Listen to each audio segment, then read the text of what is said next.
मित्रांनो, fat loss करताना तुम्ही डब्यामध्ये काय काय नेलं पाहिजे मी तुम्हाला दाखवणार आहे. आता ॲक्च्युली मी हा डबा खातोय याच्यापेक्षा मला जरा वेगळं असतं, पण तुम्ही काय नेलं पाहिजे फॅट लॉससाठी ते मी तुम्हाला आता सांगणार आहे. तर लक्षात घ्या मी काय नेतोय बघा.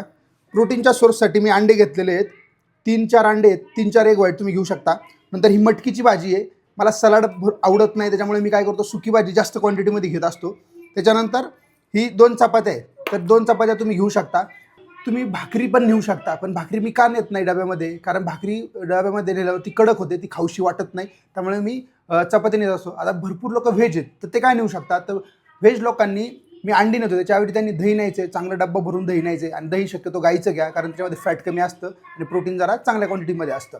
त्याच्यामुळे असा तुम्ही डबा बिंदास नेऊ शकता. आता उन्हाळा असल्यामुळे दुपारी तुम्ही कुठं पण जॉबला असाल तर तुम्ही काय करू शकता, तर बाहेर ताक पिऊ शकता. दररोज दुपारी मी अर्धा लिटर ताक पितो, प्लेन ताक प्यायचं.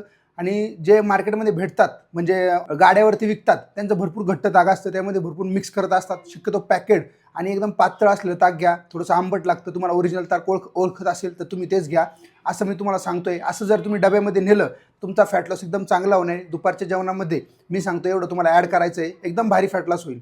आणि दुपारच्या जेवणामध्ये जी भाजी मी आता दाखवलेली आहे तुम्ही तुमच्या घरी बनेल ती भाजी कोणती पण नेऊ शकता. फक्त प्रोटीनचा सोर्स हा एक तुम्हाला ठेवायचाच आहे. आणि एवढं दुपारच्या जेवणामध्ये तुम्हाला बदल करायचा आहे. वजन तुमचं आत्ता जर 1 पट स्पीडनी कमी होत असेल ना, तर एवढं केल्याच्यानंतर दुप्पट स्पीडनी कमी होणार आहे. तर एवढा बदल नक्की करा.